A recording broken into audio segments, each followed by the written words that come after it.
They say I might as well face the truth. Hello and welcome to Game of Moans, where each week we're going to rewatch Game of Thrones episode by episode and dissect it much like Boltons would flay a man. I am Chris Bolton, no affiliation to the house, and with me as always our very own mountain, Mr. Mark Williams. Also no affiliation to the house. No. I figured I'd go with Mountain. I was like, do I call him the Mountain or do I go with Hodor? And I was like, I think probably the Mountain is the way to go there rather than call you a little bit slow. So I don't know. There are certainly aesthetic similarities as well, so I'll take it. Yeah, I figured the Mountain was kinder. Yeah, he had a better ending. Yeah, still in a good mood, much like I was last episode, so I figured I'd be kind to you. Fair enough. Okay, so this episode we are diving into Season 1, Episode 2, the Kingsroad. Fuck me, man, I've had a mission get into this episode. When we started this podcast, the whole series was live on Now TV. For those of you listening outside of the UK, Now TV is kind of a subscription streaming service, a little bit like Netflix or Amazon, just with a much smaller selection of shows. So I figured, okay, cool, I can watch it all. I got a Now TV subscription, so no problem. It's now all fucking vanished. Oh, all of it. Yeah, nothing is on Now TV anymore. So, cue a week essentially of exploring various options for streaming, borrowing DVDs, blah blah blah. Anyway, in the end, long story short, I've picked the box set up off eBay. It's not arrived in time, as I hoped it would. So I've ended up having to buy an individual episode on Amazon. So yeah, straight off into moaning, I guess, and not even about the show. But hey, look. I paid for it. I didn't do anything illegal, so yeah, no, that's right. I did explore Cody at one point, but fuck me, man, Cody is a hassle. I don't know why anybody would want to use that fucking platform just to save a couple of quid. Because it's such a ball ache. Yeah, but it's such a ball ache, man. Plus, like whatever you think of this show, people fucking worked hard to bring it to you, so they deserve your money. Absolutely. So. I mean, I didn't have this problem. I bought season 1 a while back, and I'd started rewatching it before we decided to do the show. So I was just getting to the end of season 1 anyway when we talked about this. So I thought, fuck it, right, I'll go back to the beginning again and start again. So I'm away today, so I watched it on the train, which was nice. I got to watch it uninterrupted without no little people coming and nagging me. What are you watching? Can I watch it? No, fuck off. It's too violent. So I actually got a bit of peace and quiet to sit down and actually go through it. So that made a nice change. Yeah, that must be fucking difficult. I mean, I have the luxury of not having little people running around, unless you count my cats, but they don't understand what the fuck's going on. So that must be pretty difficult to like shield young eyes from this kind of thing. Well, the general idea is you watch it when they go to bed, except, I mean, mine are like me, is that they don't like sleeping. And especially if they think there's something better going on, they'd rather do that instead. So even if they could have zero fucking interest in what's going on the TV, but the TV is on, so they want to watch it. Yeah. And so, yeah, it's quite difficult. So, I mean, I tend to sit in my little office in the house, watch it on the computer screen because it's I can get close to the TV, I can stick my headphones in, shut the door, and then they don't know I'm in there. Generally, they think I'm downstairs or hiding, so they don't come in. That's pretty good. But, yeah, it's quite difficult sometimes. So today was a nice change, apart from the fact I was watching it on my iPad and on a very small screen with no glare and all the rest of it, but still got away with it. It really is like watching porn for you, isn't it? Either watching it on your own on an iPad when you're away, or locking yourself away in a room of your house to watch it like some sort of secret shame. Pretty much, yeah. Yeah. Although by the time we get to season 8, porn is less shameful, I think. Yeah, I alluded last week several times to how softcore porn it was. Although this week, I think, obviously we'll get into it as we get into the episode, a marked improvement. Still fair bit of gratuitous nudity, but nowhere near as much as last week. It was like the pilot came along and they're like, do you know what we're going to do here? We're going to show you fucking tits. Like, you're all going to talk about tits for the next week and you're going to come back to see more tits. That's it. And then you'll see some the second week, but not as many. But it's okay because there's still enough just to keep you going. Yeah, just so that you know that there will be tits again in the future. Yeah. No cocks this week. I'm pretty sure we had cocks last week as well, didn't we? I don't remember. I think we did. I think they were definitely shirtless men. Oh yeah, I mean, I think by the time we get to King's Landing next week or the week after, we're into the brothel with Littlefinger. I think then you start to see knobs. We've already seen some fucking knobs. Well, yeah, true. Theon Greyjoy for one. Yeah, Fucking we'll come on to Theon that later Greyjoy. on. Fucking Um, Theon. yeah. Okay. I mean, let's dive into it, I guess. Then. So season 1, episode 2. Yeah, so as I said, it's called Kingsroad. The majority of the action takes place not immediately after, but not long after the events of the first episode of the pilot. So Bran has It's gone out the window. been a couple of months. It's mentioned. It's mentioned that it's a month, isn't it? That's right, a month. There's Like this whole time thing in this of, show I mean, is it's nuts. going to be an ongoing theme time in the show because by the time you get to season 5, fuck me. But I mean, I think the general consensus is that it takes you a month to get anywhere in the show because in the first episode, John Arryn died and the king rides north, and then a month later he arrives, and then at some point it's mentioned again that it's taken a month to get wherever they are. I can't remember how it came about in the episode, but again, it's a month, and it seems to be the standard unit of time. So I think they're kind of trying to portray it, even though it's only 10 episodes. It's only 10 weeks of the show. It takes a course of a year to get through a season, so it's sort of clever, I think, but in a very loose, roundabout sort of way. Yeah, I mean that's a rule, as you say. We'll come on to this as we go through, but that's a rule that gets quite frequently broken, and it gets worse as the show goes on. Yes. But yeah, certainly here, yeah, it does seem to be about a month an episode, I guess. Yeah. Still doesn't explain how fast the fucking direwolves grow. No, that's true. We I mean, see them all here, and they're basically juvenile dogs. I think the mirror is about the size of Scooby fucking Doo by the time you get to the end of this episode. Yeah, I mean, look, the showrunners have been very vocal throughout the course of the show that direwolves are fucking expensive, so they don't like to show them. So I guess the reason they aged them up so quickly is because for a small period of time here, at least, they can just use normal dogs without any CGI enhancement. Yeah, that's but right. I mean, as far as that excuse goes, like, fuck you. You like dragons. To be like, honest, as if that shit's cheap. There's a better excuse which says it's a fucking fantasy show, it's our world, we'll do what the bastard in hell we want. Shut the fuck up and watch it or don't. Yeah, so give us fucking direwolves. I'd respect them more if they'd come out and said that, to be honest. Yeah, just give us the direwolves. Everybody wants to see the direwolves. Just yeah, exactly. Stop. But we do get plenty of them here in this episode. This is a very direwolf heavy episode, which is great. Yeah. But yeah, okay then. So yeah, as you said, it's called The Kingsroad, and for an episode called The Kingsroad, not really all that much of the episode is set on the Kingsroad, is it? No, and there's an episode further on in the season which we'll discuss when we get there, but all of the action takes place on the Kingsroad. So you'd think they'd have kind of gone for that. But so this episode it takes place after the last one. Bran is in his sick bed, having been thrown out of a window but not died, which obviously causes much consternation to the Lannister twins. And Tyrion seems to take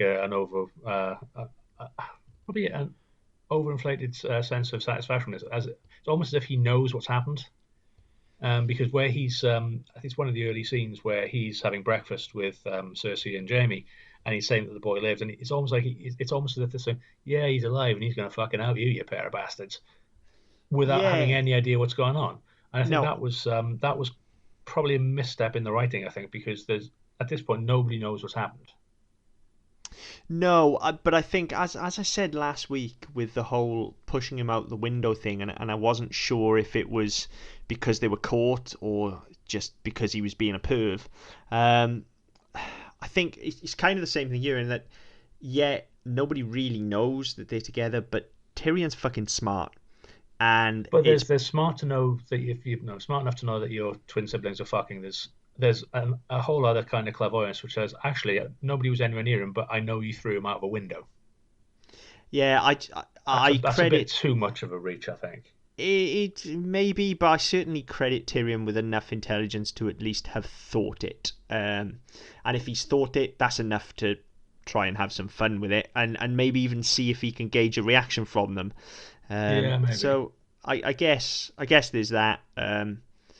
Yeah, there's also that it's an excuse for Tyrion to just talk shit and be funny, which there's a lot of in this season. One of the things that I've noticed the most already in these two episodes is just how much lighter Tyrion is as a character here compared to how he ends up Well, towards I season think 7, that's season probably 8. fair of most characters because obviously, as the ones who actually get to anywhere near the end, um, things happen. Obviously, things change their worldview. A lot of things really do fuck their lives up, and so they do become a lot darker. They do become a lot more things do become more difficult for them. Tyrion is a prime example of his life is fucking gold. Mm. He just goes from brothel to brothel, bar to bar, and he doesn't really give a fuck. Nobody expects anything of him because he's just the imp. He's not a knight. He's not a no. He's not any sort of important lord. He's just some little dude who goes around fucking and drinking. So his life is fucking easy, apart from the fact that he's like 3 inches tall. Yeah, So I I think guess, from yeah. I mean, in that perspective, I mean, Tyrion was always one of my favorite characters because he's the one who gets the interesting, like because they were never going to make him a fighter, so he gets the interesting development. So he gets all the good lines. He gets the sort of the knowing looks and the sort of the knowing gags, which other people don't get. And I think that was always something that was sort of fairly endearing about him. I think that as things go on and he becomes more involved in matters of state and matters of war, then yeah, things do get a little more dark for him, and that was always going to be the case. yeah, and I mean, character progression is never a bad thing. It just It's uh, rare in this show. it is rare in this show. We will talk about another character later on that changes drastically by the end as well. Is one of my main things I've got down to talk about in my notes. But I think it just feels so. Tyrion seems to have definitely been on a real journey here and ended up in a worse place. I Yes, would argue. yeah, definitely. Whereas for most of the characters, they end up either going full circle, dying, or ending up better off, I guess. But yeah, I think for a lot Tyrion. of them, it's kind of where they want to be by the end, Yes, with the yeah, I would exception of agree. Tyrion. I think. I mean, Tyrion at this stage at the beginning of season one, I think would bite your hand off to end up where he ends up. But for Yeah, everything he goes through to get there over the course of the next 8 seasons, by the time he gets there, he really doesn't want to fucking be there. yeah, he's definitely. And everybody else, I think, has kind of got that thing where they get more or less what they want. He's definitely a much more somber character by the time we Yeah, reach the end. definitely. He's very very light here. He literally is comic relief here. He pops up Yes. when we want comic relief, or when somebody needs to explain the plot. Um, he was Yes. Joe Exposition for a while last week, and he does it again this week. However, he handles it better than most, to Yes, be definitely. fair. But we'll get on to that as we work through the episode. Before all of that, we open really with Danny again, and Khal Drogo, and we get that there's only really one scene between Jorah Mormont and Danny here in this episode, but they set their relationship up so well at the start of Yeah. this episode, to be fair. Although, um, again, where these characters go later on feels a little bit juxtaposed to where they are here, and that may just be the actors finding their feet. But it feels almost father daughter here. Yeah, I was going to say that there's a very sort of I don't want to say paternal. I think paternal is probably the wrong word, especially given how his character develops in terms of her. But certainly there's a very protective, very almost familial vibe to it. I mean, as we get more about his character here than the fact that he's been exiled for selling slaves, wasn't it? Yeah, they And brush over that so yeah, fucking quickly though. well, yeah, Like blink and you will miss it. yeah, and I mean, it's no, you were caught selling slaves, yeah, but they were poachers who were on my land, so it almost kind of trying to justify it and trying to make out that yes, okay, he's not a slaver, he's just somebody who got caught out doing what anybody else would do to punish people who were stealing from him, and it's kind of they're trying to keep him as likable and as nice as they can early on because obviously when the extent of his character comes out later on it needs to be a bigger reveal. And I think if he's a bastard at this stage, nobody's going to give a shit what he does later on. No, no. But yeah, I mean, I think that he comes and he comes to Danny. He's got the advice and saying she needs to eat. He's looking after her. He's trying to to encourage her to sort of play along. It'll get better. Things will improve. You'll know it's not always going to be this bad. And then later on, when they get to the Dothraki camp, village, city, whatever the hell it's supposed to be, he's the one who he takes her off her horse and he hand delivers to her handmaidens, so nobody else is touching her, nobody else is roughing her up. He's very gentle. He's very calm with her. Whereas you get the impression that the Dothraki wouldn't be like that. They just sort of pull her off a horse if she didn't fall off it herself anyway. So again, it's this very protective, very nurturing sort of role. Yeah, and it definitely feels that. Whereas later on, it does sort of border more onto infatuation. But Yeah, here definitely. it definitely feels more of a sympathetic, caring role. Yeah. So that struck me as a little odd, but only because I've looked forward in the show and I know what's to come. I think that's part of the problem, is that because we know where things are going, it's very difficult to not read into them. And I think, as I said about it last week, that some of the character work that happens very late on in seasons 6, 7, and 8, you kind of find yourself now looking back and go, well, where have they started there? How's that come about? And there are very, very small elements, and then other things they just sort of threw in for the fuck of it. But yes, I mean, it's interesting now going back and saying, because we know what's coming, thinking, right, okay, well, that's why she's done that. That's why he's done that. Oh, that's where he did that. That's where that came from. And you just kind of, you'll find yourself picking these things up as you go through. And it'd be very hard when we come to talk about the episodes not to go, oh, he's done that. And it's important he's done that, because in season 7, episode 6, he does this. And it's going to be very difficult to not talk about it.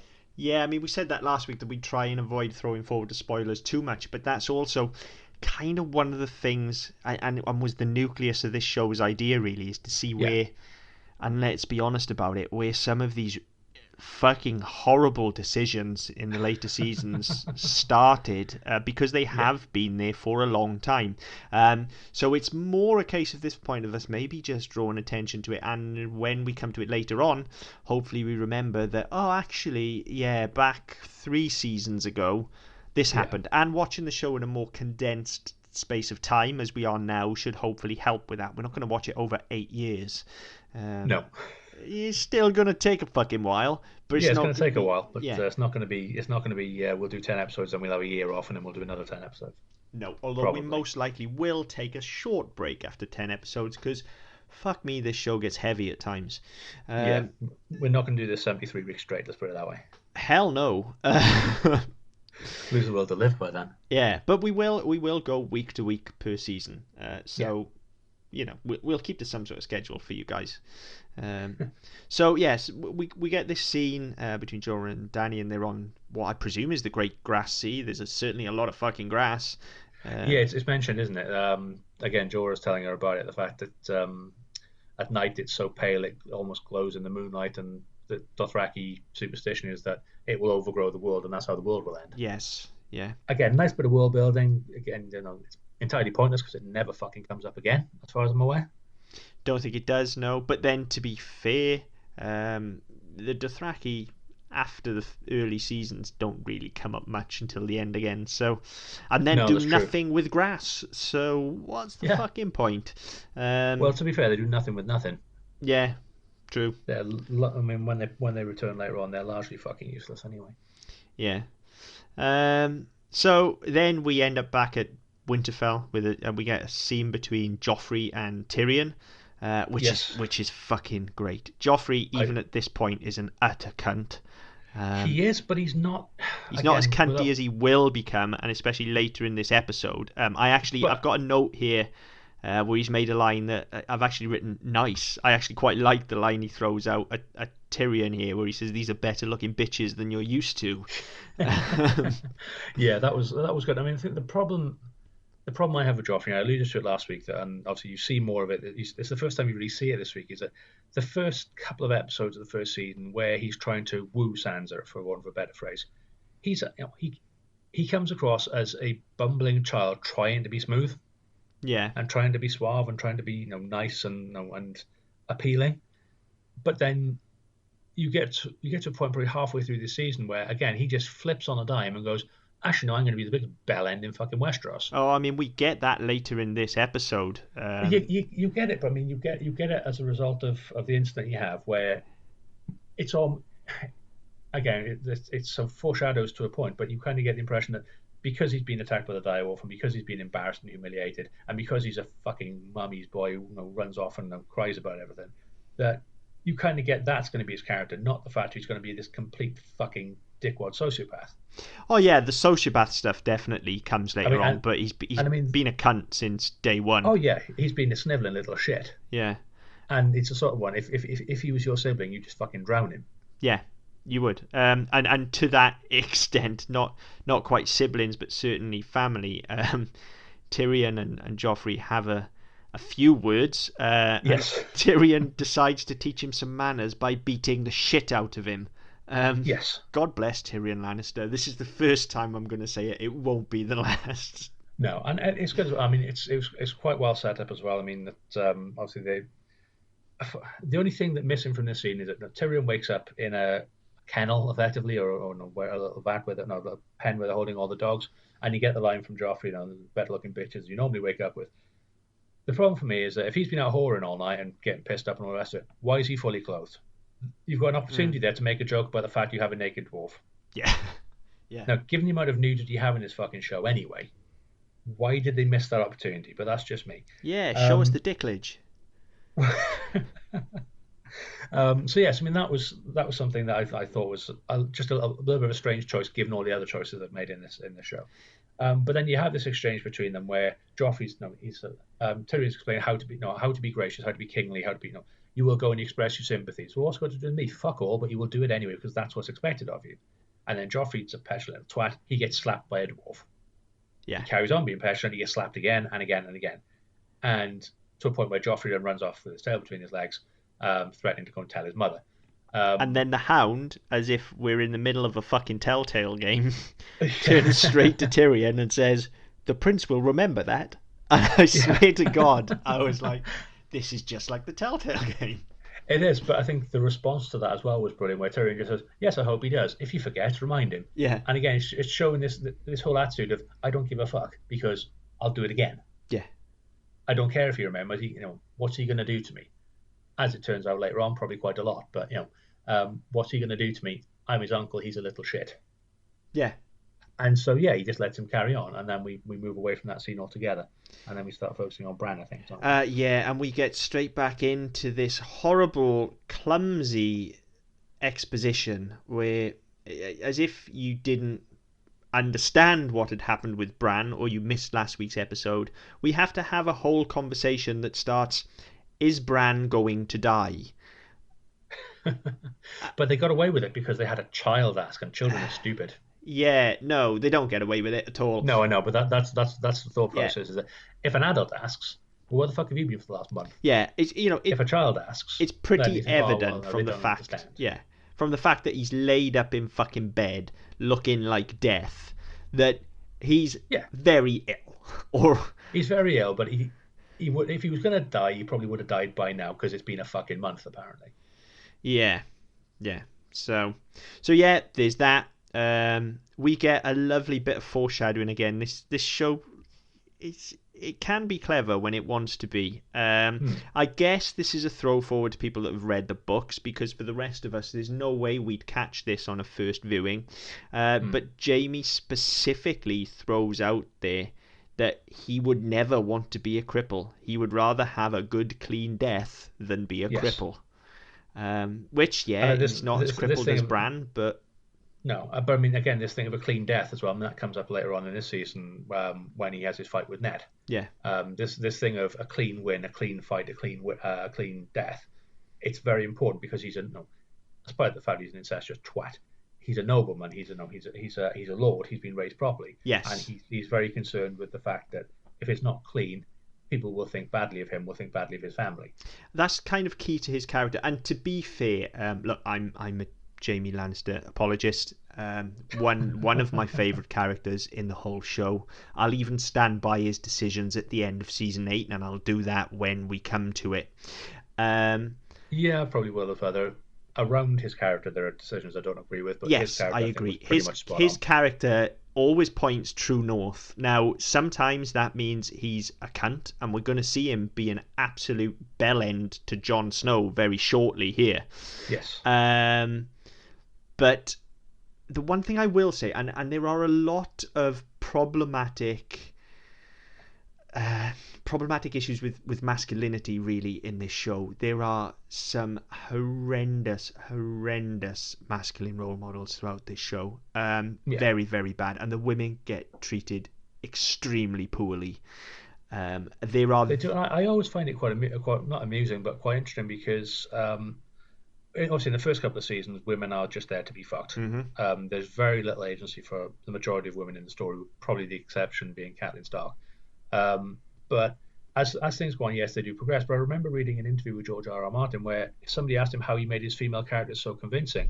And he said, well, I tend to think of them as people in their own right. And I think, yeah, okay, that's fine. You may do that in the book, but that's not the way it comes across in the show. Certainly in the first maybe year and a half, 2 years. Absolutely they are not. Basically just prostitutes. Yeah, and with very few minor exceptions, I don't feel that comes through in this show at all.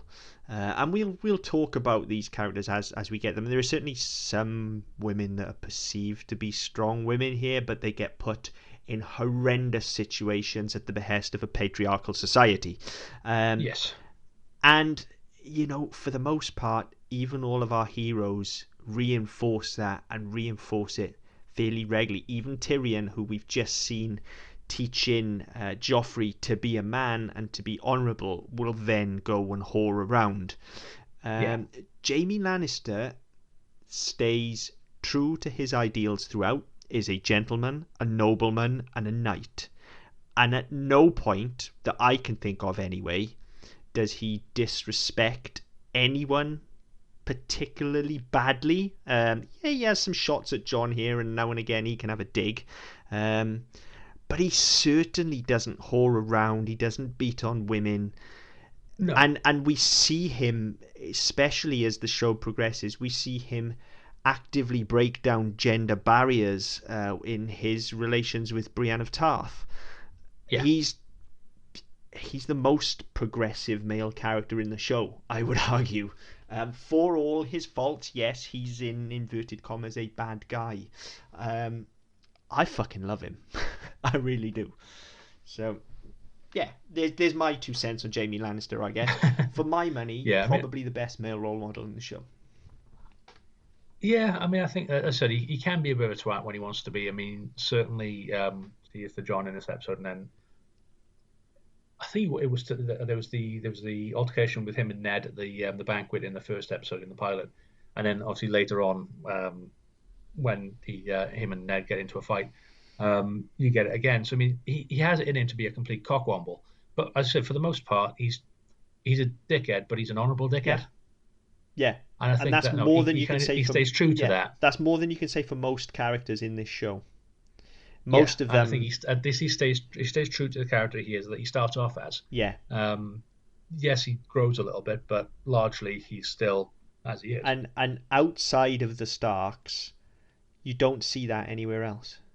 You see it. See it in the Stark men, and Jon, who I class as a Stark man anyway.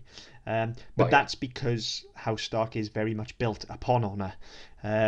Yeah, and again, we talked about that last time, where it's seeded through Ned very early on, or the man who gives the sentence must carry the punishment and all the rest of it. That it's very much it's played on, and then the only other time you sort of get any sort of deviation from that is where you get it twice in this episode, where Catelyn says, 17 years where you went off to war with Robert and you came back with another woman's child, and then Robert sort of says no, you must have taken a special woman to get you to forget your oath or wherever it was, and it's like it's an insult to him, because there's a bigger story at work here, and obviously that'll come out later on. But this whole thing very early on, as you can see, that this really rankles in this thing, that his honour hasn't just been tested, it's failed. Yeah. And that's a very important thing to him. It is. I've got a lot to say about that scene, so we'll jump on it when we get to it. Yeah, okay. Moving on, we get to see the direwolves, who are comically fucking big now. As I said earlier, they are pretty much adolescent dogs at this point. Yeah. I suspect that, as I've said, is to save a bit of money, but we glance at they'll become very important as the episode goes on, but they just show it to us here just to remind us that direwolves are around. And then we get a contender for my favourite scene of this episode, but there are some very good scenes in this episode. But a strong contender for my favourite scene, if not one of my favourite scenes of the season and maybe the show. We get John handing Arya a needle, which is just a beautiful scene. It's absolutely beautiful and sets the relationship up between the two of them really well. And of course gives us a callback that we then get some 8 years down the line, sticking with a pointy end. Not only that. I mean, there's a nice callback as well in season 8 where they're reunited. Where in this episode, Jaime asks Jon Snow if he's ever used his sword. Yes. And Jon says once or twice. And then when Arya and Jon reunited in 8 years' time, they have the same conversation. Have you ever had to use it? Once or twice. Yeah. So it's nice. It's nice foreshadowing that, and it works quite well. One thing I did read not long ago was it was a very early draft of this episode, actually, of the first season in total, had a very different relationship between Jon and Arya, which, given the fact that she's about fucking 4, I think would have been horrendous. Whoa. But it was a horrible. I'm not sure where it came from. It was on Reddit somewhere. So I'm not, obviously I don't know what the origin or what source was, but that was a theory that was apparently that was mooted as an early story point, and they had to kind of throw it away because she was too young. That's horrible. But I mean, even if she wasn't too young, it would be a fucking terrible device anyway. Yes, yeah, absolutely. The only thing it would have done is probably add to Catelyn's dislike of him, because obviously she goes out of her way to be a twat to him anyway in this episode. Yeah, we'll get onto that as well. He doesn't belong there. That's my next note. I mean, that would have completely shat on both of their characters, to be honest. Yeah, and it would be a shame because, as I say, we don't see them together again after this episode for years. But their relationship in these opening 2 episodes has been my absolute favourite inter-character relationship, apart from maybe the bromance between Ned and Robert Baratheon, which I love. But yeah, I the relationship between these two is great, and it's so sweet. And there's just this really what feels like a genuine moment as well, where Jon pulls her in for the hug and she's still holding the sword, and he's like, whoa, because she nearly takes his eye out. Her character in general, especially in what a different show that would have been. Oh yeah. Her character in general in these early seasons is excellent anyway. But her character in relationship to Jon it's just great. I love it. I love this scene. And then we move on to Jon's saying his goodbyes here, and he goes to see Bran, and Catelyn is just an absolute bitch to him. And I mean, at the end of it, I know, especially given that this is supposed to be portraying what was effectively medieval England. Yes, being a bastard is it's a sign of shame, and the fact that he is her husband's bastard by another woman because she wasn't enough for him and he had to go off elsewhere and get laid elsewhere. I can understand her not warming to him particularly, but he's going off to probably die or never be seen again, and he wants to say goodbye to his half brother who's fallen out of a window or been thrown out of a window. It would be better off just to fucking ignore him. Yeah, have a fucking heart. Let him in and ignore. Just let him in, let him say his piece, and let him fuck off. Yeah, like I get it. As you say, he's a constant reminder to her of her husband's infidelity. I get it. She doesn't have to love him. He doesn't have to be her favourite son. But he lives under her roof. She needs to learn to tolerate him. She's had him for 17 years at this point. Well, that's it. At this point, it's not as if he's just moved in and they're getting used to each other. He's been there for, as was alluded to earlier, 17 years. I mean, that really just, this relationship, especially when you come off the juxtaposition of the scene with Arya, this relationship just doesn't ring true to me at all. It feels forced and clumsy and horrid. Yes, as I say, she wouldn't be proud of him by any stretch, but in 17 years, you'd at least think she'd have learned acceptance. Oh yeah, she'd be able to put up with him. I mean, there's just no reason for the way that she acts. And let's be fair, if Jon was an absolute prick and a little tearaway because he doesn't know where his mother is and he's a delinquent and stuff, fine. But he's not. He's quiet and honourable and well mannered and just a nice guy. He's a decent kid. Like, she's no reason to be such a horrendous bitch to him. And I mean, I'll jump forward a little bit, just to later on in this episode where she's in the woods with Rob, Theon, Miss Lewin, and the other guy whose name I can't remember. Theon again is an absolute cunt. Cockwomble, worst character in the show. Hate him. Yeah, but for whatever reason, she's far more tolerant of him than she is of a decent, noble, honourable character, just because he's her husband's bastard. Yeah. And yeah, I just find it really bizarre. Yeah. I mean, the whole Theon character, I find in the way he's set up in the series, I find very bizarre anyway. Because, I mean, they call him Ned's ward. I mean, it comes up later on, I think it's in sort of the third or fourth episode, that basically Ned kept him as punishment for Greyjoy Senior for his role in the rebellion, where he sided against Robert. So he is effectively a slave. Yeah. So the fact he's treated so well speaks a lot for Ned and his character and for the Starks. But the fact that Catelyn treats him so well, but somebody who has no, at the end of the day, you can't choose who your parents are. It's no fault of your own if your parents are drug addicts, or your father fucked a hooker or whatever it might be. That's not your fault as a kid. All you can do is be the person you are. And at no point is Jon ever this complete fucking cunt. But she treats him like he's something she stepped in. Yeah. Yeah, it's just horrible. It's horrible. So yeah. I forgot as well. In the scene with Arya and Jon, my favourite bit in that is where she's trying to get the dog to pack her bag for her. Yeah.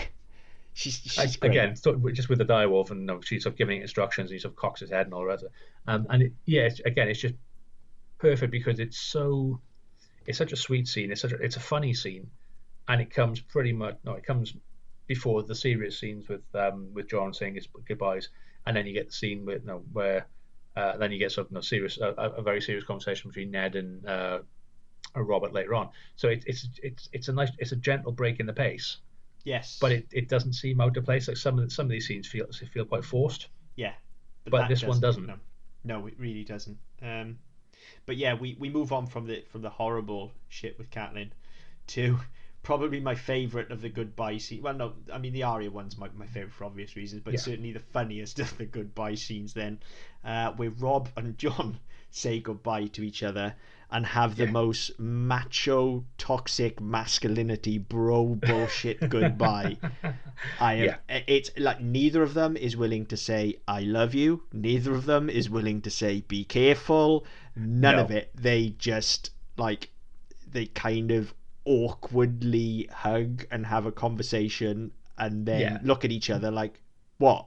I'm not gay. You're gay. You're fucking gay. Stop being a gay. You're fucking gay. They might as well just said smell you later. Yeah, it was that sort of scene. It was quite difficult to watch actually, because it just, given that you've just had these two fairly touching scenes with Jon, one with Arya, one with Bran, where he's obviously Bran can't hear him, Bran can't respond, but he's talking to him as if he's in the room, and he's trying to encourage him and all the rest of it. And then you get this scene straight after where you're like, seriously guys, should get a room. Yeah, in a show that's absolutely filled with sex, like these two just need their own spin. Like I want to see the slash fic because I know it's out there. Like at this point, I am standing those guys so fucking hard. They are like seriously, guys, just go back to last episode, oil yourselves up, and get a fucking room. Like, and neither of them will vocalize it, not even in the slightest. Neither of them will say, "You're my brother and I love you." They're just, no, we can't say that because we're men. We're manly men. Yeah, and that's typical of this masculine attitude, as I say, that we see throughout the show. But there it is. It's somebody watched fucking Top Gun before they wrote that scene. That's all I'm saying. Yeah, you're absolutely right there, actually. But then we move on to something interesting, and I'll touch on this again when we come to the scene very shortly between Ned and Robert Baratheon. So when Jon bids farewell to Ned, Ned says to him, next time we meet, we'll talk about your mother. And the delivery, Sean Bean's delivery here and his performance, it's beautiful. He absolutely nails this line if you come at it knowing what we know now that we did not know then. it seems to be played for.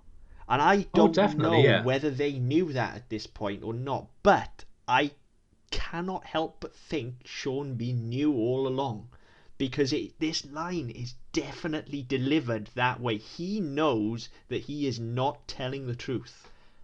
Yeah, I mean, Absolutely, I don't know whether 100%. he knows what he's not telling the truth about. I think he I mean, does. I don't know at that point. Would book five have been Well, written this by is that what, point? yeah, this is what I'm saying. This is what grabbed me watching this. Is it's definitely delivered as though he knows the full extent of John's backstory. Yeah, I mean, I think that, I mean, from, again, not wanting to give anything away for people who are playing along at home, but I think even if he doesn't know the full extent, I think he will know enough to be able to deliver his line as, okay, yeah, there's definitely something we need to talk about, He but it's not a definitely conversation for now. no, But we need to talk. he definitely delivers it as though it's more than just a woman that he had a fling with.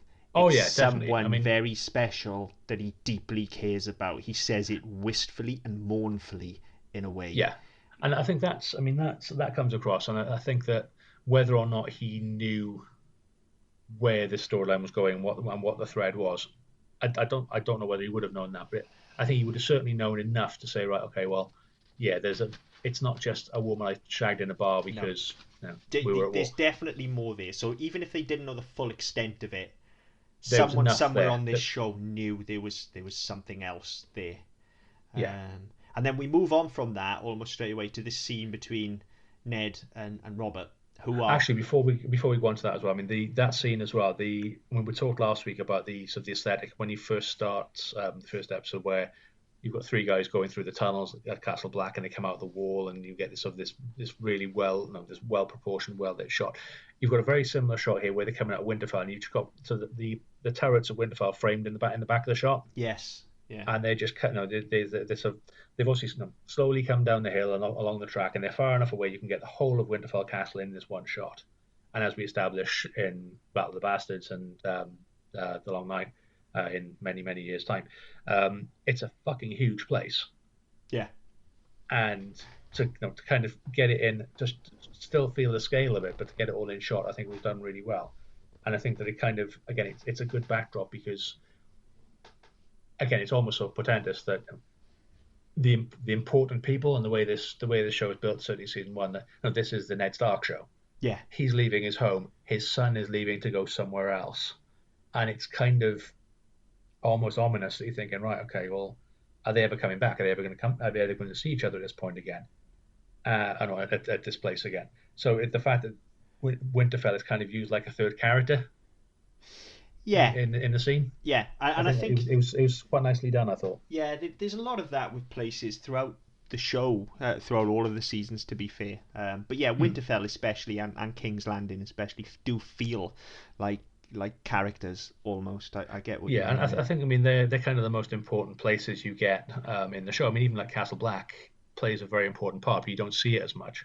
There's lots of allusions to Castle Rock and to the Riverlands and places like that, but you never get the same sort of involvement that you get with King's Landing No, and Winterfell. no, you don't. No. Um, Sorry, step on your point. I can't even remember where I was going. I think you were moving on. Yeah, right. Yeah, we're moving on. The next scene is Ned and Robert, who I've just written. Ned and Robert are fucking great. I love these two together. For all I've just said about the bro masculinity of some of it, there's something about the way these two talk to each other, like they are old friends who just bust each other's balls Yeah, constantly. it doesn't matter that one of them is a king, and I think it No, wouldn't matter if the other one was the king. I think they'd still they be talk the to same each with each other. other. Yeah, they talk to each other the same way they've talked to each other for years, and they're having I, this knockabout conversation about whoring, which yeah, is and I not mean, to Ned's taste, and that just makes it all the funnier because yeah, and Ned's I trying to mean, be honourable. again, Sean Bean plays that very well. He plays it very straight, but he plays it very He, well. And I think yeah, this is the only time, this is the only monarch where you get that sort of relationship where somebody will speak freely with them. There's no agenda. Nobody's afraid of what the other's going to say. Nobody's nobody's being political. It's just what's the line of? That's the thing. Sometimes you're going to hit me, and Ned's response is because you're coronated. That's the worst thing about your coronation is I can never I hit can't you hit again. you, yeah. And it's like it's the sort of thing you say to your brother. Yes, that you get that with them. They are very brotherly. They are old friends. Yeah. Total juxtaposition to what we've just seen with Rob and Yes, John. definitely. It's just nothing is off limits. These two will say anything to each other. Yeah. And I think that rings very true in these performances. You know, these two guys hit it out of the park, just in the way Yeah, that definitely. you would talk to an old friend, and nothing is off limits. That's right. And I think, I mean, obviously there's some interesting, there's an interesting element to the scene as well. Obviously, Robert tells him about the rider that came in night telling him that Daenerys is married. Also described as a Dothraki horse lord. Yes. And so obviously there's driving the narrative on. Obviously, we're going to get back to her shortly. Um, but again, if you get this of, there's a very insecure part of Robert that he's very bullish. You know, he's very braggadocious. He's full of bravado, but there's an underlying fear amongst him that actually somebody could come and take all this away in a second, Yeah. and he doesn't know whether it's going to be Cersei because he doesn't fucking trust her. He doesn't know whether it's going to be the Lannisters. He doesn't know whether it's going to be Daenerys or Viserys. He's just terrified that actually this life he's carved out for himself and the quote unquote peace he's brought to the country is all going to burn down around him. Yeah.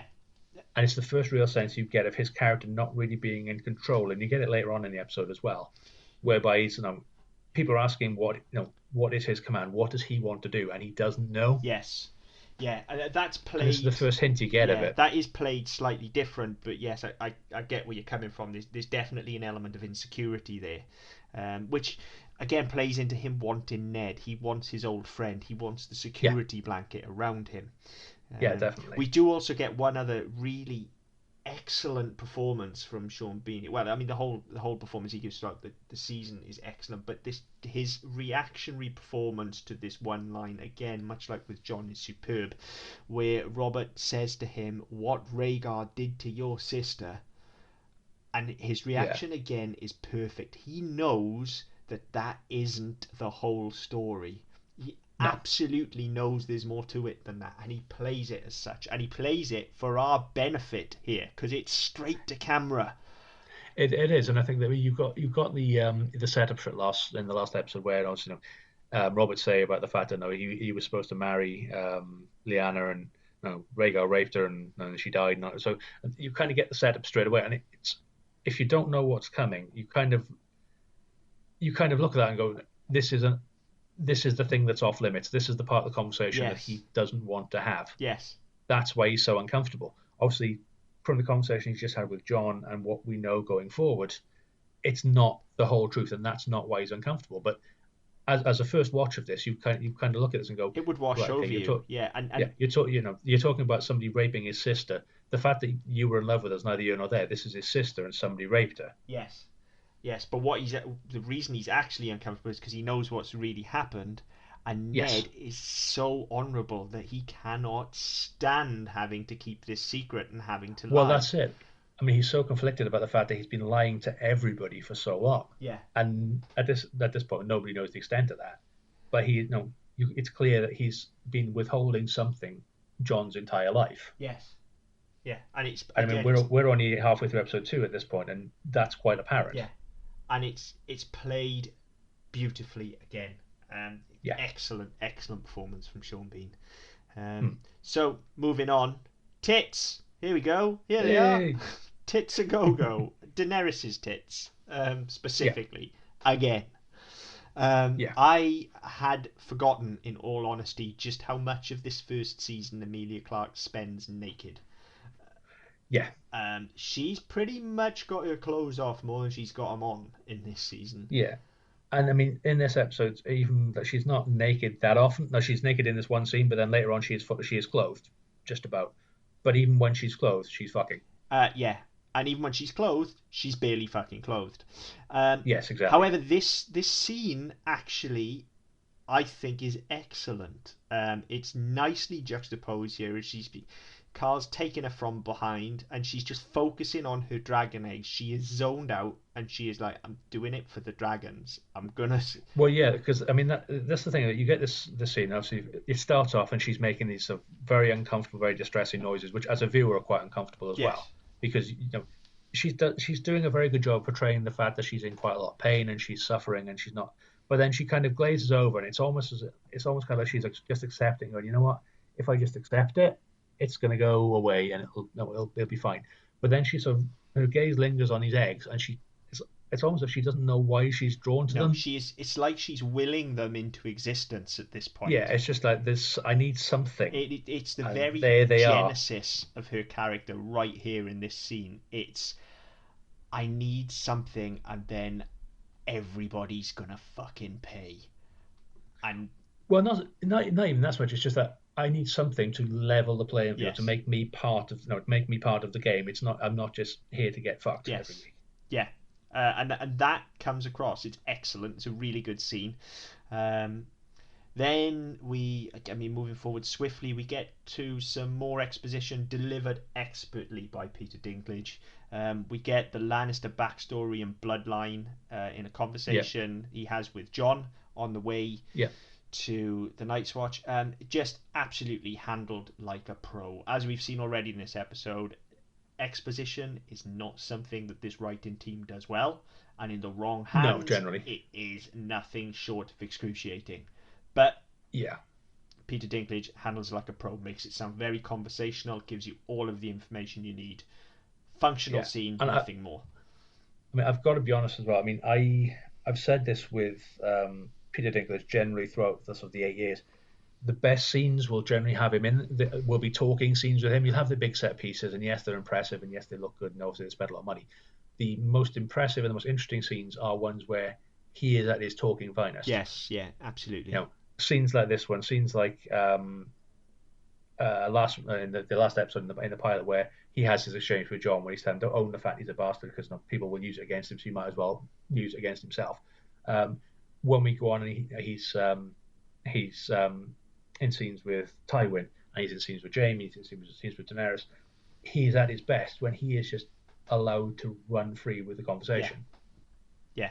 And I think that certainly this my favourite scenes of the entire 8-year run come in season 5 and the arc where he is talking with a major character. Yes. Yeah. And we'll get to that. Yeah, we will. So I agree. They are excellent. And just we've bypassed that in our talk through. Tyrion is on his way to the Wall as well, just for funsies, because he's a Lannister and he can, because he's got money. So he's going to the Wall just for funsies. But he's not just for shits and giggles. Ever a prick about it. He's not ever, you're all going there because you have to, and I'm going because I want to. And let's not forget, he's not there to mock anybody. No, let's not forget that Jon is also going there sort of out of choice. As a bastard, he probably doesn't have many life options available to him, but he's certainly not a criminal and hasn't been condemned to the Wall.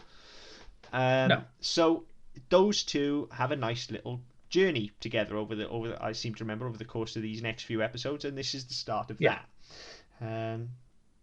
We get from that back into King's Landing, back into Cat, and for all Cat was a bitch earlier on in this, there's an attempt on Bran's life, obviously by the Lannisters. They want to finish the job. Cat is a fucking badass in this scene. Oh, absolutely. I mean, in this, it's fairly contrived that somebody starts a fire, Rob sees it out the window and runs off, and Kat stays at Bran's bedside because she can't leave him. And this assassin comes in and says, "You're not supposed to be here. Nobody's supposed to be here. He's dead anyway." And it's this most fucking cheerful assassin you'll ever meet. Yeah, that was quite a good impression, to be fair. It wasn't bad. I'm impressed. So, I mean, and so you get to that and say, okay, well, right, something's up. And in the course of the fight, she grabs hold of the blade. No, that's fucking hardcore. It's like she doesn't need to grab it. She holds it, gripping it to stop him. She's to stop him from pulling it away. She's holding it to the point where if he pulls on it, it's going to slice her fingers off. That is. But she's really fucking gripping it. That is some fucking hardcore Mama Lion shit. That is. And then she bites him as well. Level all the rest of it. Batman shit. Like that is. I mean, that was proper hardcore. And then she gets overcome, but then I can't remember Bran's dog's name. yeah, here comes the direwolf number 3 in this episode. And pounces and rips the Summer guy's just throat out. absolutely rips him to pieces. Summer, thank you. Yeah. I could remember Namiri, I could remember Lady, I could remember Ghost, and I could remember Shaggy Dog. I couldn't remember Summer. It's Summer. Absolutely just rips the guy to pieces. Yeah. Any excuse, literally tears his throat out. Any excuse to see a direwolf is good times, as far as I'm concerned. Any excuse to see a direwolf absolutely killing the fuck out of someone is even better times. So that, by the way, is a technical term patented, Chris. Killing the fuck out of someone. That happens a lot in this show. Yeah, that'll be on a t-shirt by the end of season 1. Kill the fuck out of them, motherfucker. Yeah. And then House Stark on the back. Yeah. Team Direwolf. Yeah, maybe a bit late on that one. Maybe Mr. Boat on that Team one. Direwolf.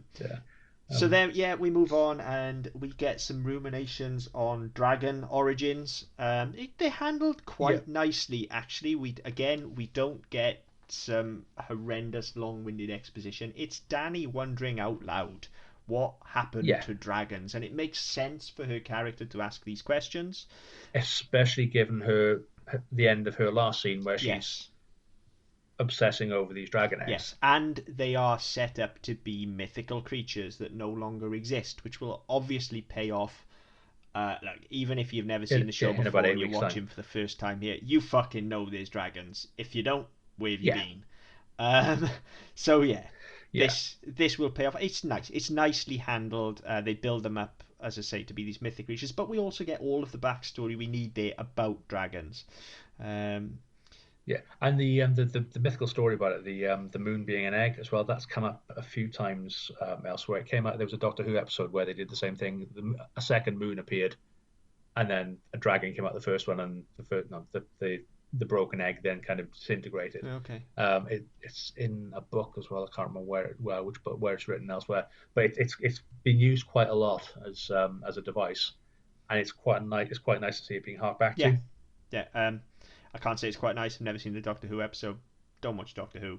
Oh, that was done fairly poorly, to be honest. But it's the fact as a device, it's been done quite a few times. But it was the fact they didn't feel the need to show it. It was just a case of, well, no, this is what I heard. And it might be right. It might be bollocks. I don't know. But it was just a nice conversation for them to have. No, it was. I handled well, like that exposition wise. And then she goes on to get a sex ed lesson from a whore. So again, fucking with her clothes on this time. Look. Okay. Sorry. Like I've just earlier on in this episode, I've had a go at toxic masculinity. I've called the patriarchy out on some of the bullshit that goes on here. But look, I've just got to throw this out there. In a show where we are getting tits on the reg, we're getting naked people, we're getting fucking everywhere. Really, you're gonna cut away from what is obviously about to be some girl on girl action, and really, that's where you draw the line. Like, what? How? Why?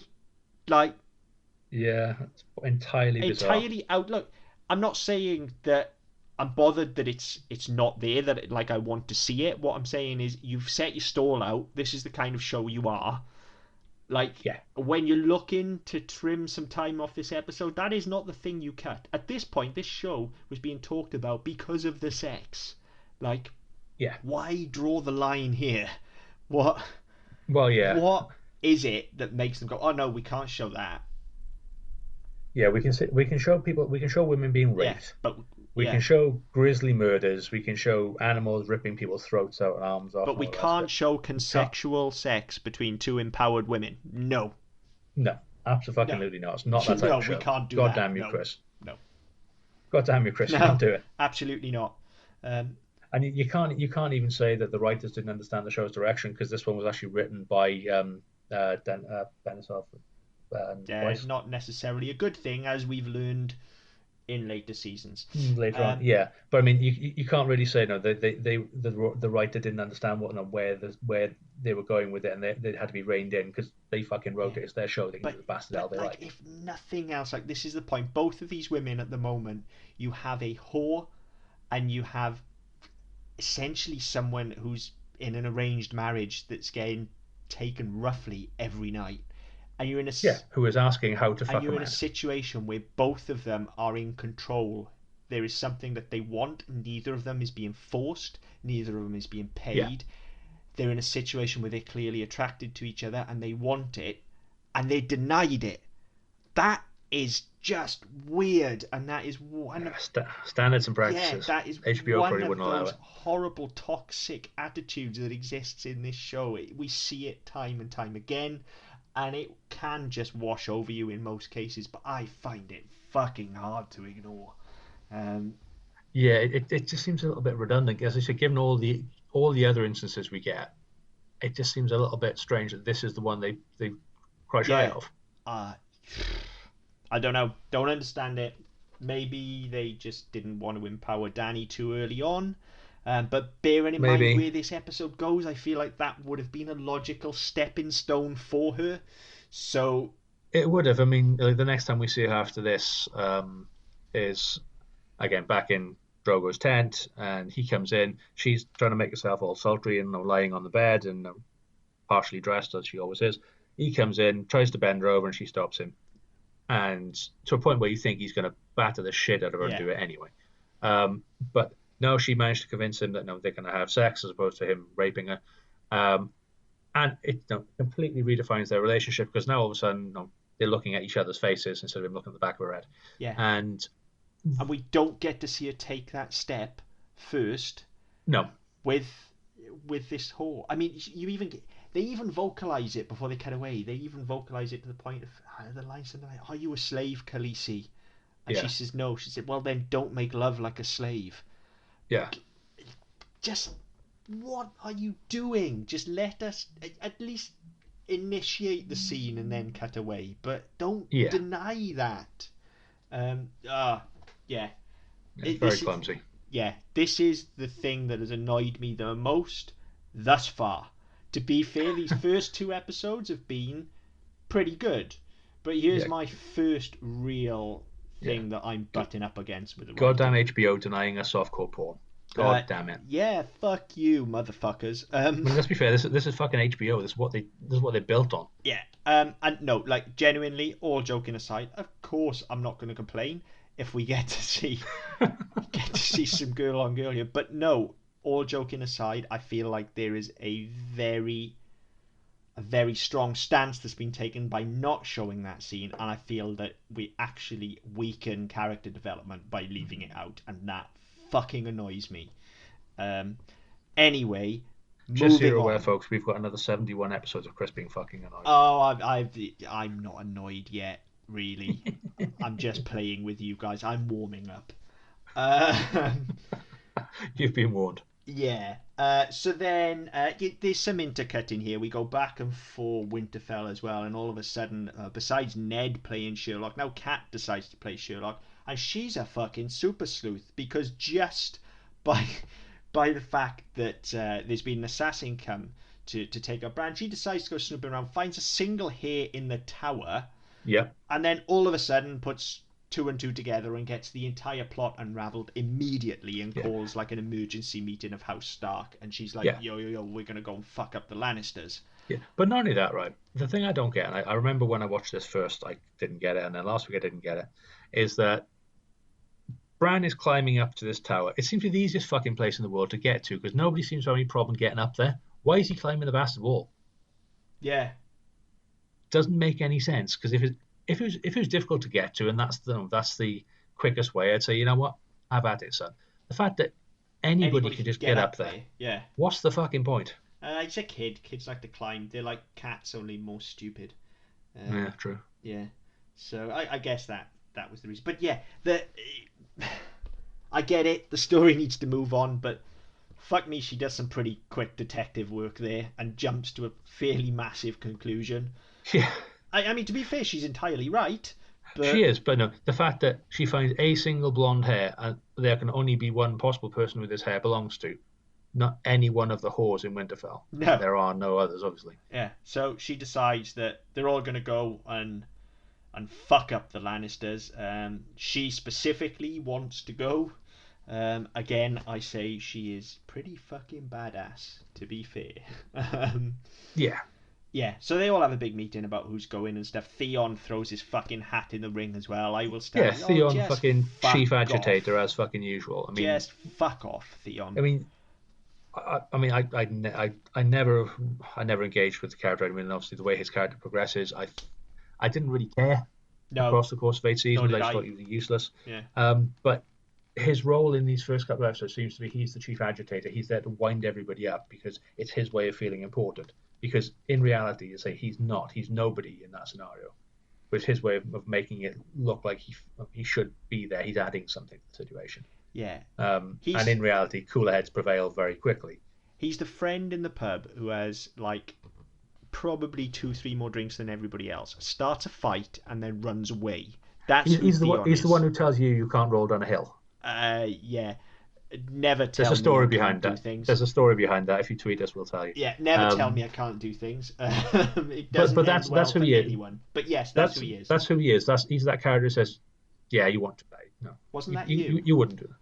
Fuck off. Yes, it was. Yeah, it was. But yeah, it's that sort of character where he goes, he will push and push and push, and he will keep on undermining and snarking and all the rest of it until the point where something has to be done about it, and then he'll run like a little bitch and hide. Yes. I fucking hate Theon Greyjoy. Let's move on before I rant again. Yeah. Okay. Yeah. So then back to as we talked about, there's this scene with Dany and with Khal Drogo, and we get to see Aquaman's ass. Yeah. Straight off, there it is. There's our male nudity for the episode. Aquaman's ass, everybody. Yeah. Big and orange as it is. So that we've already talked about the scene. You know, she takes control. And he likes it, and then all of a sudden their relationship takes a turn from this kind of rough sort of master-slave kind of thing that they have going on to actually quite tender. Yeah, and I mean you'll see that in the next couple of weeks their relationship really does develop from this point, from a point where she is no longer his whore, she's his wife. Yeah, and she is treated like his queen as opposed to just being another one of his harem. Yeah, early on it looks like she's gonna get into some fucking Beauty and the Beast Stockholm syndrome shit. But already we're starting to turn the corner here. So yeah. So then we move on to this sort of scene, or this progression that we get here now with Joffrey and Sansa and Arya. This is one of the scenes that I most vividly remember from my. This is only the second time I've rewatched this show, so this would be my second viewing, if you like, then. And this is one of the scenes I most vividly remember from early days of the show, not just from season one, because this is, as I say, where I really clocked Joffrey as an absolute cunt, like panto villain cunt, and I remember despising him from this moment on, which is full credit to everyone involved, to the writers, to the performers, to everyone. Like, when I say I despise him, I mean that as a total compliment. Yeah, and I mean, there was a quote, there was an interview with Jack Leeson in something when the last season was airing, and he was saying that he had a message from George R. R. Martin after this episode aired saying, "Congratulations, now everybody hates you. You've done really well." Yeah, because that was the way it was set up, and the fact that he did very well with it, and I think that his character progresses in a way that I didn't expect, and he becomes a far greater cunt than I would have given him credit for, having seen anything thus far. But there are very early signs of him being a complete sociopath. Yeah, definitely. How many times have we said cunt this episode? Incidentally, I feel like we're going for some sort of record here. I want to say about 6, but we'll put a tally, and we'll keep a running tally every week, and we'll see if we can one up it. Yeah, maybe. Apologies for anybody that is offended by the word cunt. Yeah, an hour and 15 minutes in, or whatever it is. But we like to swear. In case you hadn't noticed, it's in keeping with the show. Yeah. So anyway, because to be fair, especially with this scene, actually, because Joffrey does actually call out. He does use that word, cunt. So 8. Yeah. We get this. There's a great scene here to start with, as this sort of last arc of the episode plays out, where the Hound jumps to Sansa's defense when she gets freaked out by one of the guys in camp. Now, it's actually quite an important guy. I hadn't realised until we were watching this episode today that, having gone most of the way through the series before we started, that it's Ilyn Payne who's the executioner. Oh, I didn't realise that. And Joffrey specifically names him as Sir Ilyn Payne, the King's Justice, and Okay. then he has to explain to Sansa that that means he's the royal executioner because he will come up later on in the Yes. series. Yeah. But yeah, the Hound jumps to a defence. And my note just says, has he always been this awesome? Because the Hound is another character that I felt that I grew to love as the show went on, like really grew to love to the point where he's one of my favourites towards the end. But I don't remember liking him so much this early on. I definitely feel like he has rougher edges at the moment, but unquestionably, jumping to Sansa's defence here is very honourable and very It noble. is, and I mean, I like this scene as well because I mean, I like it until Joffrey turns up because then it kind of goes downhill for me. But this particular scene where she's confronted by Ilyn Payne and then the Hound comes to rescue, before any of that, she's walking down the center of this road with Lady on a leash, Mm. and she's being looked at scornfully by girls from King's Landing who probably think that they should be the one who's marrying Joffrey, and then they have no time for it. But again, it so sets her out as an outsider because she's from the north, and you get this whole thing all the way through the first episode, all the way through this as well. As the north might as well be another fucking country Yeah. because no, they might as well be peasants. They're not welcome. They're not part of that world. So the way that I think there are three girls also preening and all the rest of it, that they kind of look at her as if, again, what the fuck is she doing? What is she wearing? What is that thing on her lead? Yeah. Everything about her is It's wrong, wrong. and Yeah. she plays it so well. And I have issues with some of not with Sophie Turner's delivery, but certainly the way that some of the choices her character makes in the early two seasons. Well, probably early this season actually. The next season she'll change a bit, but the she plays it beautifully, where she just looks so uncomfortable Yeah. and so out of place. I mentioned earlier on that there were other characters that I'd come to talk about that seem strange early on. Hmm. And Sansa's one of them. I'd actually forgotten just how pathetic she is in these early seasons. And look, Yeah, she absolutely grows into a powerhouse, as we she know, and does. she is an incredible character. But here, like her character goes on perhaps I would say the biggest transformation of anyone's. She is Quite possibly. unrecognizable by the end of this show to the She is. I mean, meek, she is mild-mannered girl you see here. yeah, she's a simpering idiot. I mean, she's as far as she's concerned, she's a fairy tale princess. That no, Yes. she's been handpicked to go and marry the king or the future king. And I don't think it's this episode. I think it's in a couple of weeks' time where um, where Ned's preparing to leave King's Landing, and he's telling the Scepter to pack everything up and get them out. And she says, I can't leave Joffrey. I love him. I'm going to have his babies." I said, "You're fucking 13 years old. Yeah, yeah, yeah. Grow a fucking spine." And that's the again, I don't like that part of her character, but I don't blame the actress. I blame the way it was written. But she is such a fucking doormat at this stage, and She she's is. so idealistic, and she's been brought up on fairy tales, and you saw it in the first episode where she gets all the praise for making the pretty dresses and for being the girly girl, and Arya's kind of taking the task of the fact that she's not. She's really not. She's Yeah, not a girly girl, and she doesn't want to be. Um, but Sophie Turner delivers it beautifully she does. Yeah, in as much as you get this a very desperate, very hopeless sort of feeling from her from day one yeah, that she is completely out of her depth. She doesn't know what she's doing, but she's being wooed by it. She's it's almost as if her character is being romanced by the idea rather than Joffrey. yes, definitely. She is. She is on cloud nine here. Yeah, And look, God, the stuff. Oh God, the things that happen to her character and the things that they put her through are horrendous, and we'll get to them when we get to them. Because in some cases, I don't even want to think about them right now. no, Uh, and I mean certainly some of the things I have issues with them yeah, being given as a catalyst for making her character stronger because I don't yeah, think they're no, particularly good ways of doing it. But we'll come to that in like 5 years time. yeah. But she ends up in a much different place, and it's odd seeing this version of her. Um, Yeah, especially having just seen the end of season 8 and now going back to the beginning of season 1 and going, yeah, that's the same character. She looks the same. yeah, They're both ginger. yeah. But But to credit to them, she is another character much like Jamie, although as I say with some even better morals. bigger missteps along the way. Yeah. Um, whose character progresses logically. You can trace that journey. It's Yeah. horrible, but you can trace it. But anyway, Yeah. you know, just in line with it being a simpering idiot, we get this situation here where Joffrey rocks up and he's like, "Hey, come for a walk with me." Obviously, Yeah. just wanting to feel her up or And whatever. And she's like, yeah, and there's "Yeah, this no problem. I'll just leave my fucking direwolf that my dad gave yeah, me and that is my companion and reminds me of home. I'll just fucking leave her here and I'll come with but you." nobody's gonna fucking steal it, right? No, of course Let's not. be fair.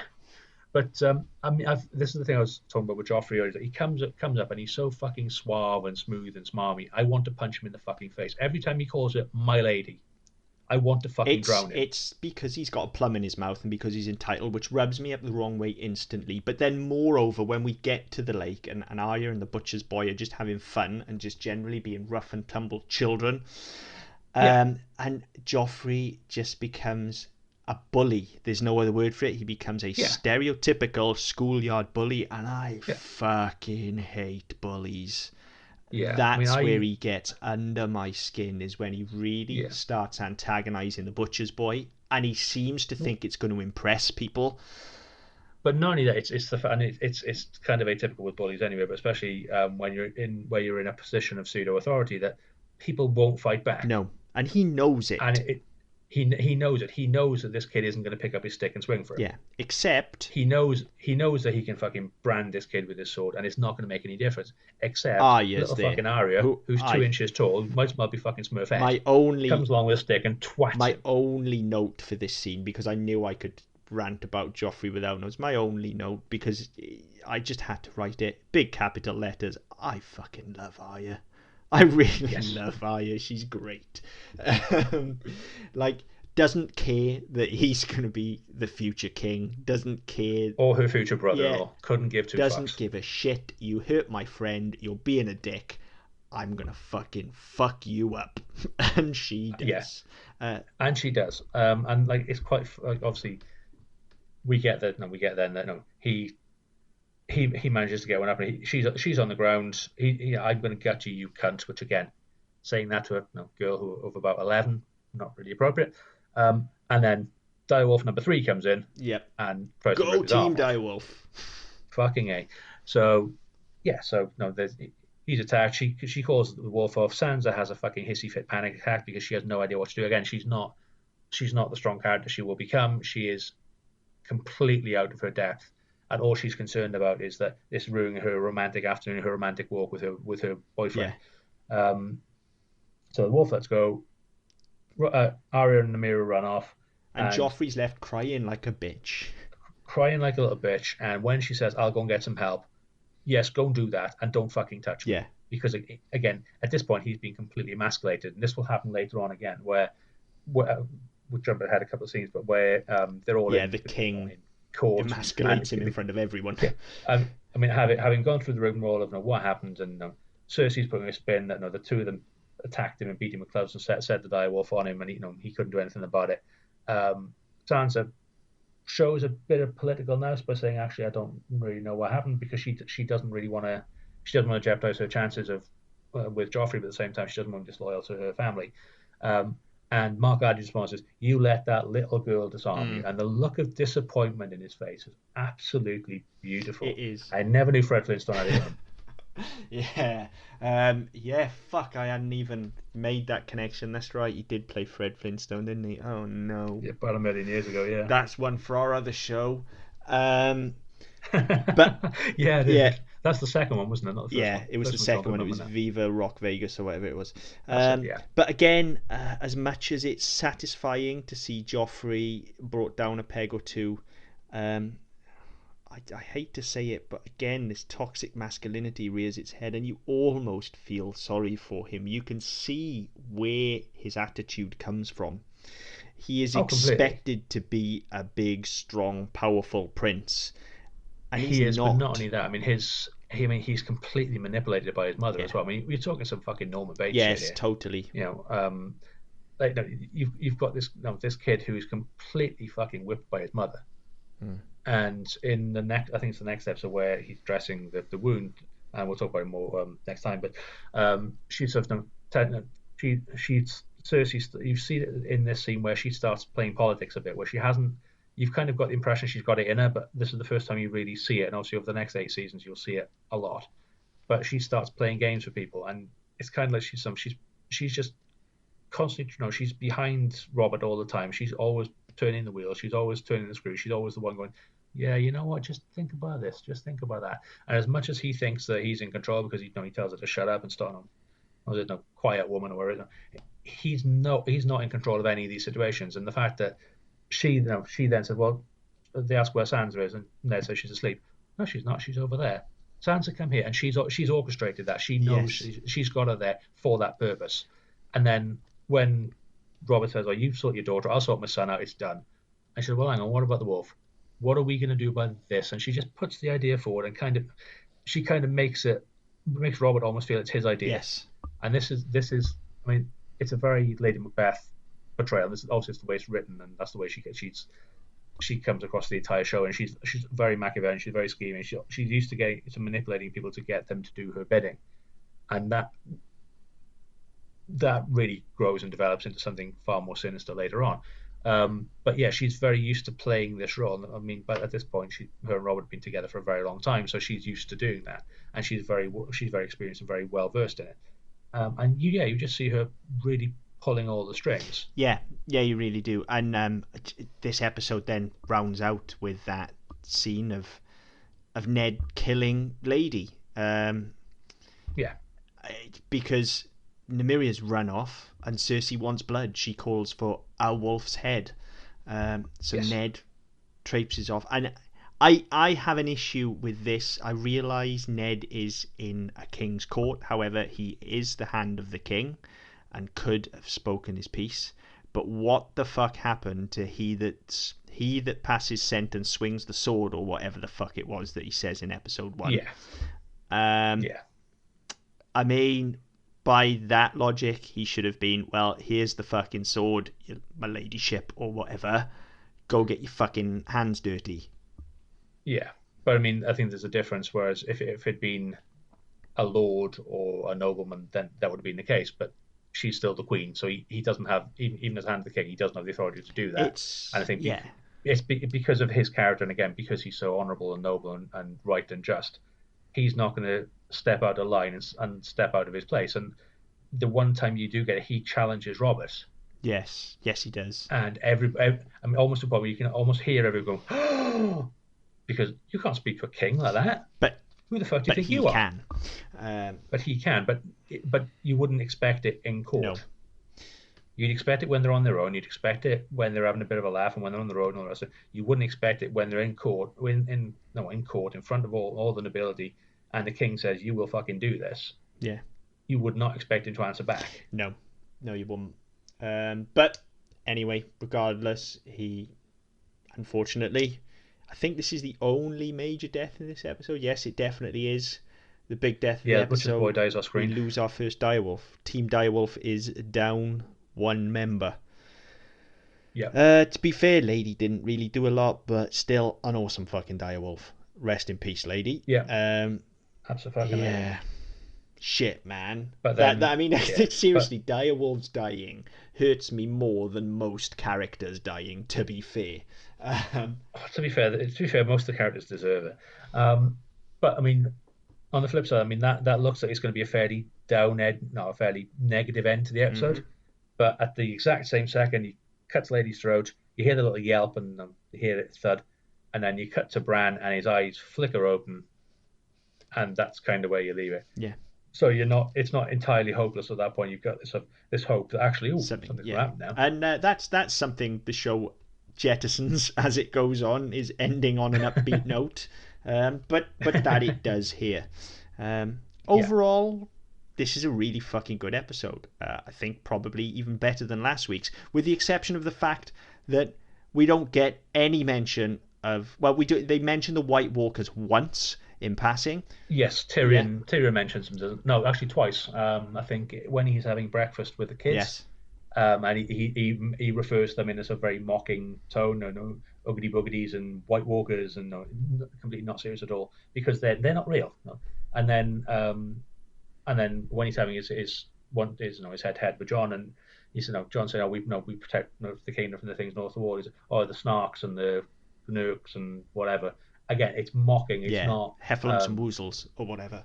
Yeah, yeah. So I mean, it's not taken seriously at all. I think that's probably because the difficulty is because we've already seen them. Yes.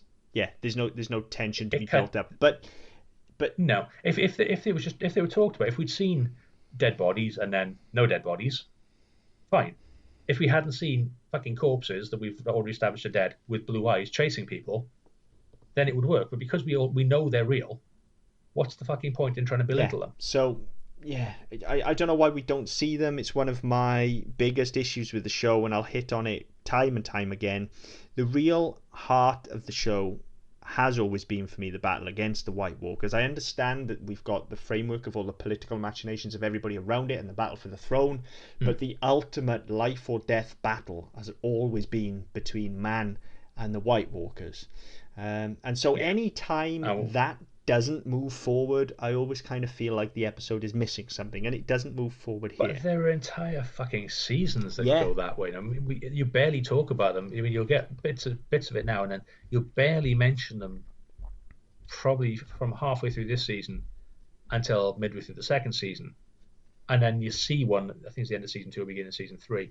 You'll see one and go, "Oh fuck, no, yeah, I forgot about them," and then it'll go quiet again, and it'll then take a bit more of Sam and John beyond the wall, and you get a bit more, and then Bran will start getting involved in that story again, and then you'll start seeing them a bit more. But they get ignored for so long.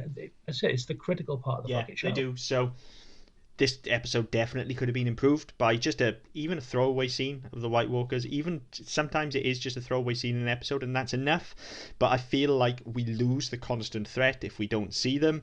So it's not a constant threat. That's the problem. It's because we lose it because we don't see them. And I feel like it's sold as being life or death all the way through. And from the very first scene, the very first sequence you get before the credits in the pilot episode, it's sold as this is going to be the fucking thing. Yeah, and then they just ignore it for ages. Yeah, weeks on end. So we don't see them. There's some clumsy exposition to start with, but then we get off to kind of a good rhythm. We get good character work for just about everyone. Everyone's character takes some form of stride forward here, and we're starting to get to know them, so that's all good. In general, good episode. I really fucking enjoyed this, aside from the horrendous omission of the sex scene between Danny and the whore. More lesbians, please. I mean, it's too late now, show's finished, but yeah, I mean, this is an 8-year-old episode, so we can't more really lesbians, much, more direwolves, and more White Walkers. Zombies. There you go. Fixed. So what we actually need, like, if you really want to turn this around, is more of the fucking show. If you really want to turn this around in the next episode, we need to see Danny and the whore on the back of a direwolf each, tits a go-go, just biting off White Walkers' heads, left, right, and centre. Okay? Thanks. Fucking A. Yep. Yeah, no, it's good. It's a good episode. Not too much to complain about. As I say, I'm just getting warmed up. So. Yeah, and I think that, I mean, for me, say it was a passable episode. To say it moved us from A to B. It got us from Winterfell out into the wider world. We did see more of Daenerys and Drogo. We saw more of Westeros, and we got to see the Kingsroad. We got to see the Crossroads. We haven't got King's Landing yet, but we're on our way there. And you get the party going up to the wall. They get to the wall, so you get to see them arriving and their reaction to seeing it for the first time. So yeah, it moves things along quite nicely. It's not a pivotal episode, but as I say, it's world building and it's getting us to know the characters, which I think is important. Definitely, and it's what's needed, I think, at this point at our episode 2. Like, episode 1 set us up, we know where we're going. Episode 2 just gets deep on those characters, and then episode 3 will move us forward with some of the lore, as we'll come to see next week. So onwards and upwards, I guess. Oh, and also this episode, just because we said we were going to keep track, no mention of the phrase winter is coming at all. No, at all. None whatsoever. Not a one. And only a couple of uses of the word bastard. Yeah, it's quite. I think there's only 2 or 3 uses of the word bastard, actually. But Yeah, and winter's coming because it was so fucking important. They named the first episode after, and they gave it the tagline of the entire fucking show: "Winter is coming." And yeah, not once. Winter is not coming this episode. No, absolutely not. Just like Danny and the Whore, not coming. And on that note, um, yeah, as always, love to know what people think. If you're watching along, let us know what you think, or if you haven't watched along, but you just remember this episode and want to get in touch, please feel free. You can find us on Facebook with the Double M Podcast Network. You can find us on Twitter at ddpodcastnet. You can go to our website, ddpodcast.net. You can leave us a message via there. But until next time. Game over.